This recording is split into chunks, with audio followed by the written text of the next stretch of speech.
Times of Ahmednagar, आपल्या हक्काचा आवाज।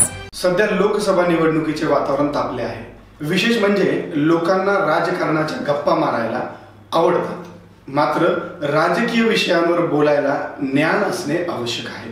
त्या विषयाची म्हणजेच राजकारणाची माहिती असणे गरजेचे आहे।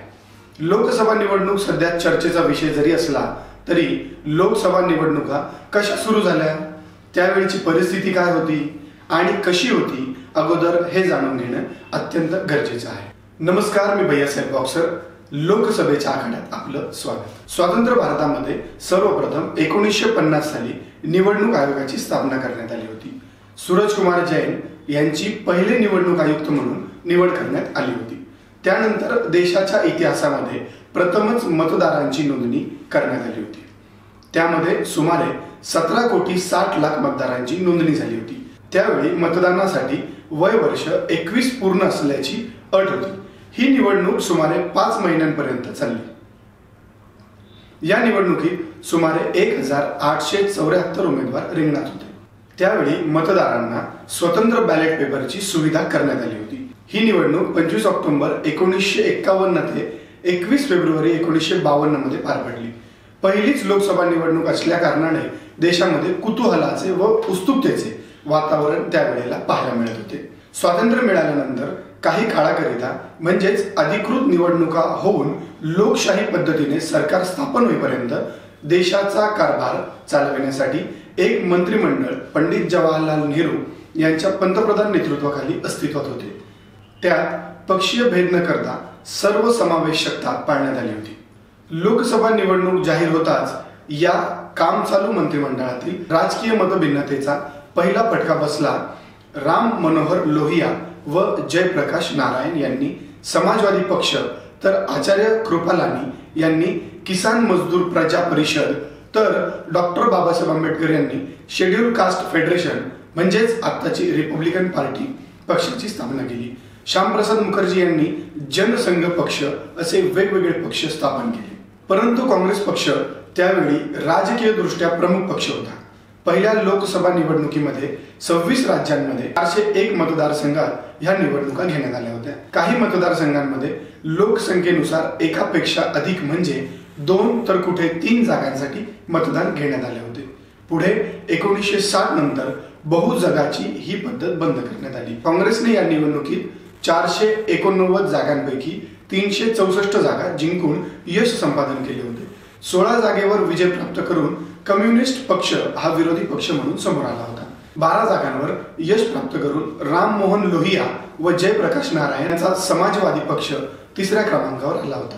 आचार्य कृपलानी यांचा किसान मजदूर पक्षाने 9 जागा संपादित केल्या होत्या। त्यावेळी प्रचार माध्यमे तशी फार कमी प्रमाणात होती। टेलिव्हिजन उपलब्ध नव्हते, रेडिओ ही तशी कमी प्रमाणातच होते। त्यामुळे बैलगाडी, घोडागाडी, पोस्टर, पत्रके, लाऊडस्पीकर यांचा वापर करून प्रचार हा केला जात होता। याद्वारे गल्लोगल्लीत घराघरांपर्यंत जाऊन वेगवेगळ्या पद्धतीने प्रचार केला जात होता। जाहीर सभा हे सगळ्यात मोठे प्रचार माध्यम त्या काळी होते। त्या काळी भिंती रंगूनही प्रचार केला जायचा। स्वतंत्र भारताची पहिली निवडणूक कशी झाली ते पाहूयात आणि समजून घेऊयात। 489 जागांसाठी पहिल्या लोकसभेच्या निवडणुकीत एकूण 1874 म्हणजे 1874 उमेदवार उभे होते। त्यापैकी 745 उमेदवारांची अनामत रक्कम जप्त झाल्याची नोंद इतिहासामध्ये आहे। या लोकसभा निवडणुकीत 17 कोटी मतदार होते आणि या निवडणुकीसाठी त्यावेळी जवळपास 14 ते 14.5 कोटी रुपये खर्च झाला होता। त्यावेळी महिला खासदारांची संख्या 24 होती। भारतात स्वातंत्र्य मिळाल्यानंतर लोकशाही पद्धतीने सरकार स्थापन करण्यासाठी 1951 साली भारतात पहिल्यांदा निवडणूक घेण्यात आली होती। 1951 साली भारतात आत्तासारखं सोशल मीडिया, टीव्ही किंवा जाहिरातींचा सुळसुळाटही नव्हता। त्या काळात ईव्हीएम सारखं तंत्रज्ञानही नव्हतं। त्यावेळी प्रचार सभा, वृत्तपत्र, फलक, पत्रक आणि प्रत्येकाच्या घरी जाऊन प्रचार होत होता। पहिल्या निवडणुकीच्या रिंगणात तब्बल 54 पक्ष सहभागी झाले होते। 1951 साली पहिली लोकसभा निवडणूक झाली।